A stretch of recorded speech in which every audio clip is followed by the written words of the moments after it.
Okay, so I wanted to grab a CD, and as you start this project, divide it in half with a Sharpie marker. So don't worry about making it perfect, just try to get it in the middle of the circle that's in the middle of your CD. Now watch my protractor. There's a line in the protractor that you can see through. Don't hold your protractor on top of the line that you just drew, but instead look through the protractor for a line that goes at the bottom. You can see it right by my fingers. Now, as I've got that lined up to my horizontal line, I'm taking my marker and I am marking where 30 degrees, 60 degrees, 90, 120, and 150 are at. I'll flip it over and do the same thing to the other side. Line up your protractor to the line that's in the protractor.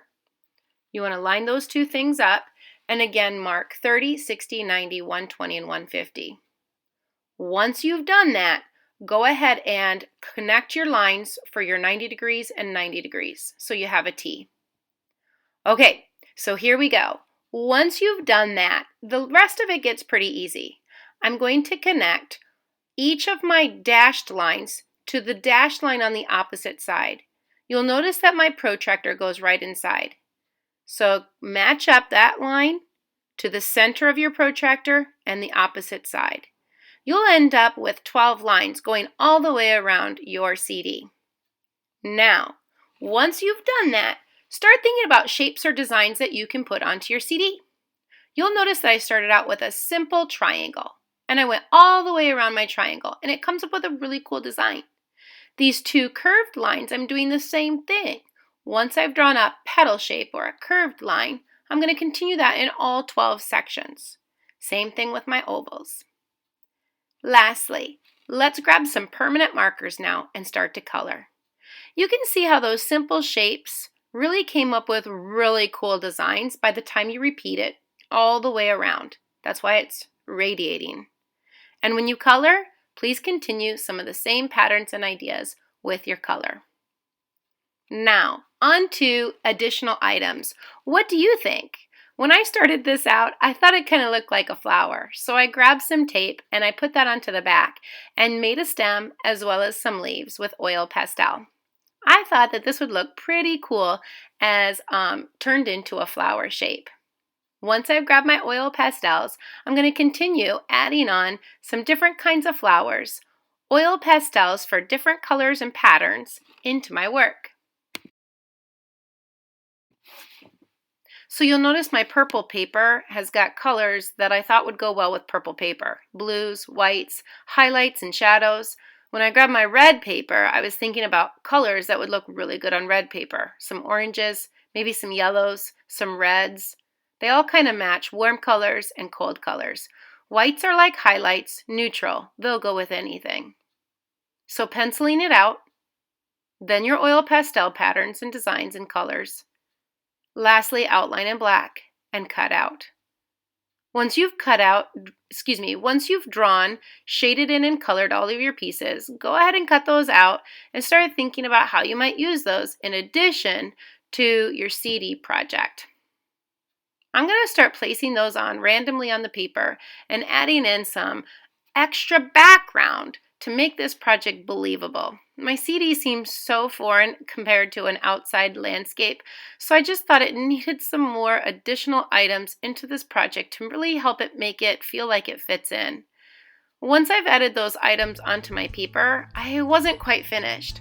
I started thinking about oil pastels that could be used to make this project a little bit more believable, a little bit more creative, and I really like the way that it looks with some additional items.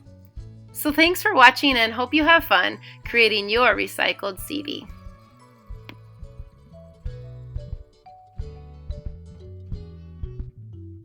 Another choice for this project is a simple mandala. So I thought I'd give you some examples of mandalas. And a mandala is essentially a geometric figure representing the universe. So as you look at some of these images, they're pretty simple with some cool designs repeated again and again in a cool way. So grab your piece of paper, fold it like an X, then fold it like a T, kind of like the instruction sheet on the board says. You can see my T, you can see my X. And just like in the first part of the video where it talked to you about measuring out your CD, 30 degrees, 60 degrees, 90 degrees, 120 and 150. It's all the same. So tape that onto your piece of paper, and just like in the first part of the picture or the first half of the video when we were doing the flower, you can also just start out the same way. Begin with your CD coming up with a simple line or shape. Repeat the line or shape again and again in all 12 of your pieces into the project. So once I did ovals and circles, now I'm doing a zigzag pattern down up, or a triangular pattern, whatever way you want to think about it. Start out with something simple. By the time that you repeat it all the way around your CD, you come up with some really cool designs. I love the way this looks. Now I'm going to go ahead and continue grabbing out some papers and thinking about what I want to do for my background. I was going to grab a circle and start designing my background. I just wasn't crazy for that idea. I didn't like it once I started setting the circle in there. But some of the other examples you can see utilize circles. It's totally up to you. Since I used a zigzag pattern, I'm going to continue that zigzag pattern out throughout my background. I like to start out planning in pencil so I can still change my mind if I don't like the way that it looks. Looking at my project, boy, I was thinking about those zigzag patterns and the use of repetition. And so I got to thinking about, instead of zigzags, maybe I'll do that same idea, only curve it a little bit. When I did 4 of them, I started thinking it almost reminded me of petals or leaves, just kind of like that last project. So I continued that all the way around into all of my sections. By dividing my paper, like your X and T at the beginning of this project, it really helps me so I know where the middle is, so I know where all of the other pieces of the paper are. Now, grabbing a Sharpie marker, I'm going to go ahead and start coloring with my permanent markers.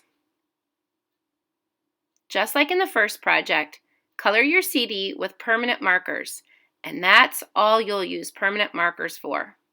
Permanent markers are for CDs only. If you want to continue using markers into this project, please use the other markers that are in the room that are washable and not permanent.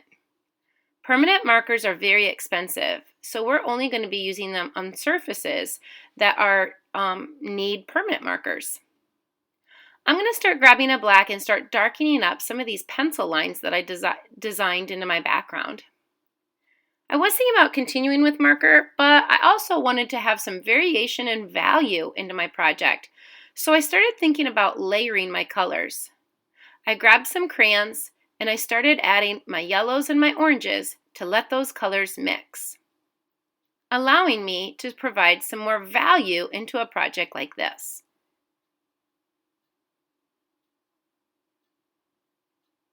Now, once I've continued or started coloring into one of my sections, you'll notice I continue to turn my project around and around so that the color keeps repeating again and again.